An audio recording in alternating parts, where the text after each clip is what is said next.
Don't I hold the microphone? Hello again. We only have a couple of announcements. I don't think we have any slides this time. Oh yeah, the picnic.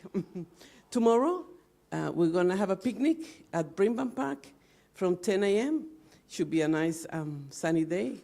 We've had a great summer, so let's keep enjoying the summer.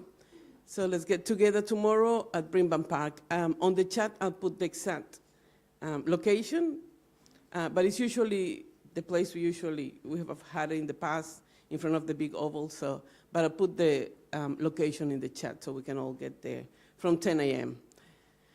Mañana vamos a tener un picnic en el parque de Brimbank desde las 10 de la mañana. Disfrutemos de los días de verano que nos quedan.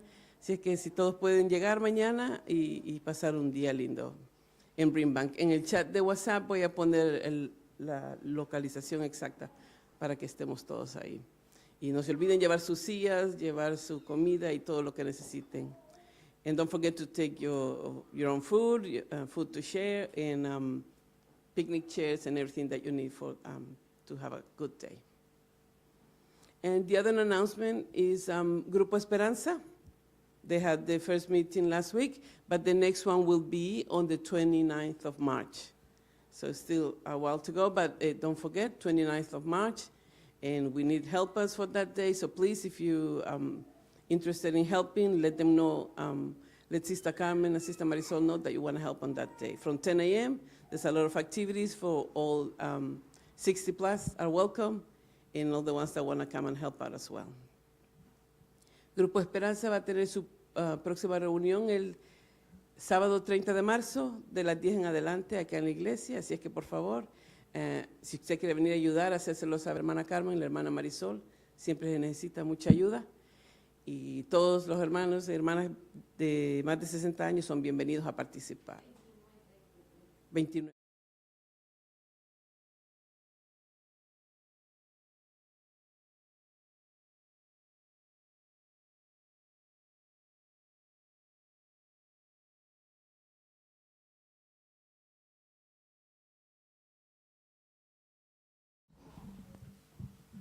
If the Sunday school children and teachers.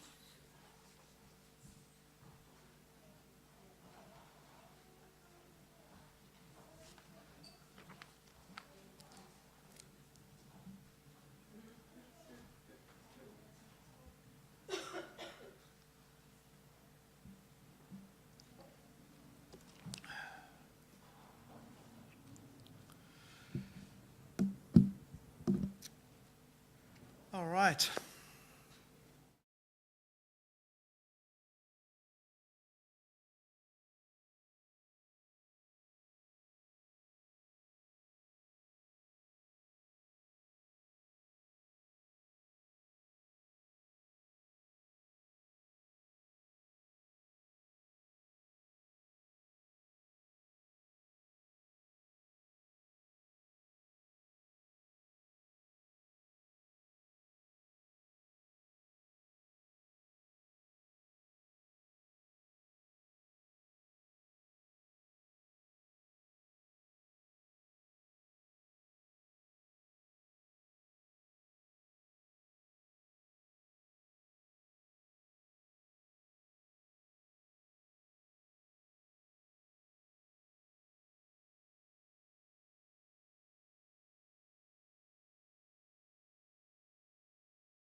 to read 1 Samuel. But it's a big chapter. It's 31 chapters. All right? But I've broken it up. If you're interested in hearing about Saul, all right, read the first 7 chapters. If you want to hear about the rise of Samuel. If you want to hear about the reign of Saul, 8 to 15. And if you want to see the emergence of David, which is probably where we are today, 16 to 31. So read it all, or read part of it, or maybe break it up over a period of time. I will start getting smaller pieces of homework, but it's a big book, and it's an important book because we do see so much happen in this story. Okay, so our focus is on Jonathan. Now,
Saul chose 3,000 men from Israel. 2,000 were with him in Michmash and in the hill country of Bethel, and 1,000 were with Jonathan in Gibeah in Benjamin. The rest of the men he sent back to their homes. Jonathan attacked the Philistine outpost in Geba, and the Philistines heard about it. Then Saul had the trumpet blown throughout the land and said, "Let the Hebrews hear." So all of Israel could hear the news. Saul has attacked the Philistine outpost, and now Israel has become obnoxious to the Philistines. And the people were summoned to join Saul in Gilgal. Moving on to chapter 14, 6 to 15. Jonathan said to his young armor-bearer, "Come, let's go over to the outpost of those uncircumcised men. Perhaps the Lord will act on our behalf. Nothing can hinder the Lord from saving, whether by many or by few. Do all that you have in mind," his armor-bearer said. "Go ahead, I am with you, heart and soul." Jonathan said, "Come on then, we will cross over towards them and let them see us. If they say to us, 'Wait there until we come to you,' we will stay where we are and not go up to them. But if they say, 'Come up to us,' we will climb up, because that will be our sign that God has given them into our hands." So both of them showed themselves to the Philistine outpost. "Look," said the Philistines, "the Hebrews are clawing out of the holes they are hiding in." The men of the outpost shouted to Jonathan and his armor-bearer, "Come up to us and we'll teach you a lesson." So Jonathan said to the armor-bearer, "Climb up after me. The Lord has given them into the hand of Israel." Jonathan climbed up using his hands and feet, with the armor-bearer right behind him. The Philistines fell before Jonathan, and his armor-bearer followed and killed behind him. In that first attack, Jonathan and his armor-bearer killed some 20 men in the area of about half an acre. Then panic struck the whole army, those in the camp and field, and those in the outposts and raiding parties, and the ground shook. It was a panic sent by God. So Jonathan steps out in faith. He doesn't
with Saul, Jonathan became one in spirit with David, and he loved him as himself. From that day, Saul kept David with him and did not let him return home to his family.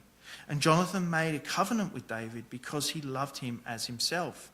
Jonathan took off the robe he was wearing and gave it to David, along with his tunic, even his sword, his bow, and his belt. Jonathan recognizes that God has called David to the throne.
Saul told his son Jonathan and all the attendants to kill David. But Jonathan had taken a great liking to David and warned him, "My father Saul is looking for a chance to kill you. Be on your guard tomorrow morning. Go into hiding and stay there. I will go out and stand with my father in the field. I will stand with my father in the field where you are. I'll speak to him about you and will tell you what I find out." So Jonathan is courageous. He fights for God's plan. He is selfless. He stepped aside of this privilege of being next in line for the throne because he believed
by the Lord, the God of Israel, that I will surely sound out my father by this time the day after tomorrow.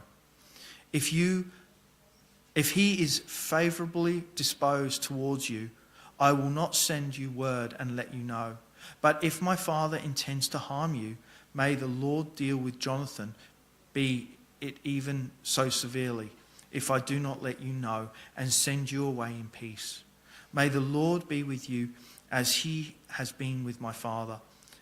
But show me unfailing kindness like the Lord's kindness as long as I live, so that I may not be killed, and do not ever cut off the kindness from my family, not even when the Lord has cut off every one of David's enemies from the face of the earth.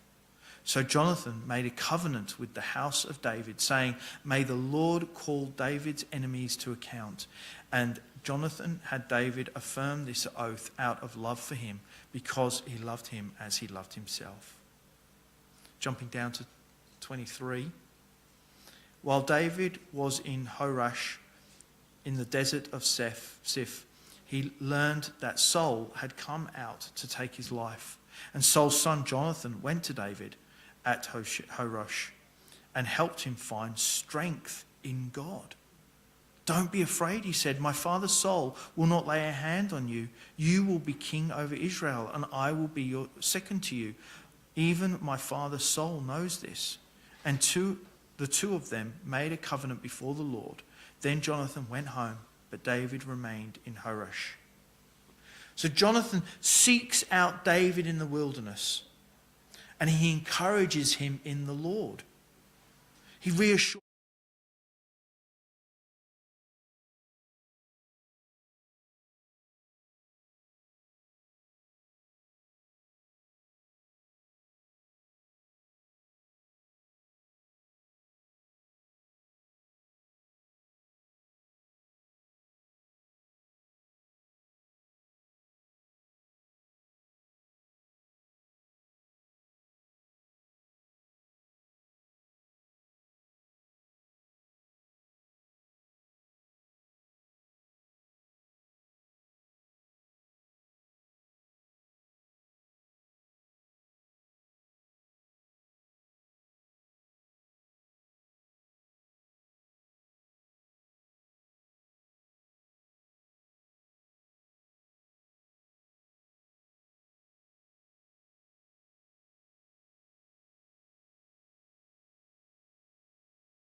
fought against Israel.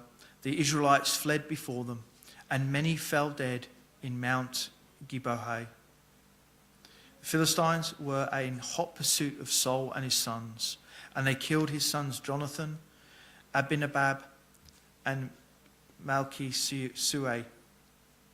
The fighting grew fierce around Saul, and when the archers overtook him, they wounded him critically. Saul said to his armor bearer, "Draw your sword and run me through, or these uncircumcised fellows will come and run me through and abuse me." But his armor bearer was terrified and would not do it. So Saul took his own sword and fell on it. Then the armor bearer saw that Saul was dead. He too fell on his sword and died with him. So Saul and his 3 sons and his armor bearer and all the men died together that same day. But then listen to what David says in 2 Samuel. How the mighty have fallen in battle. Jonathan lies slain on your heights. I grieve for you, Jonathan, my brother.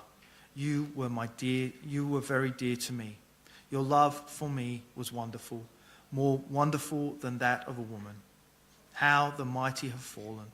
The weapons of war have perished.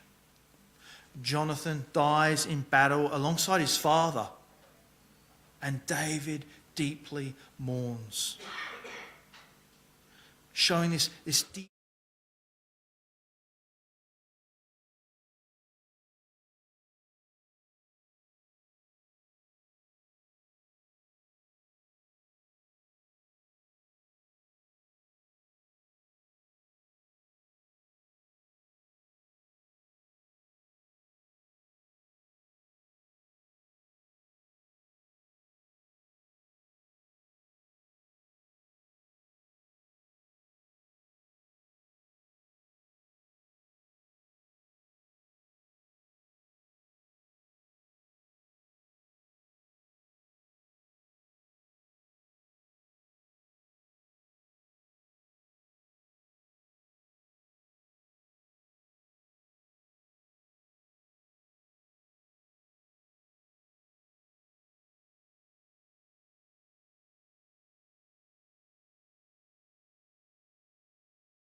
as unreliable friends soon comes to ruin, but there is a friend who sticks closer than a brother.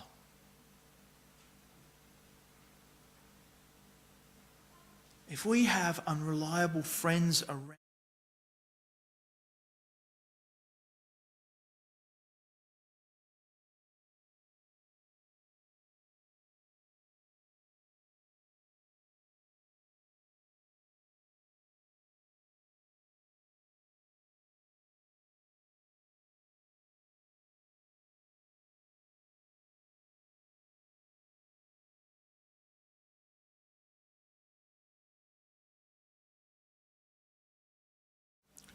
greater love has no one than this, to lay down one's life for one's friend.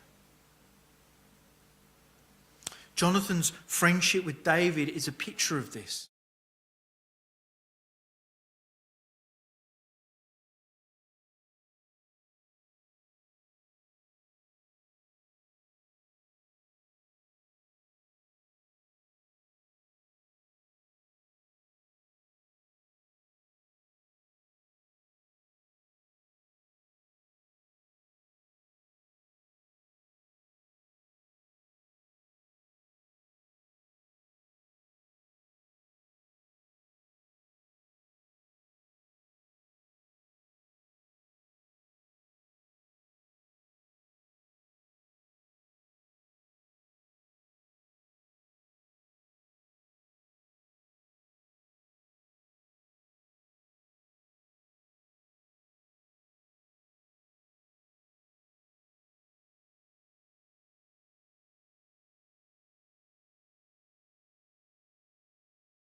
Let's finish on our final song. If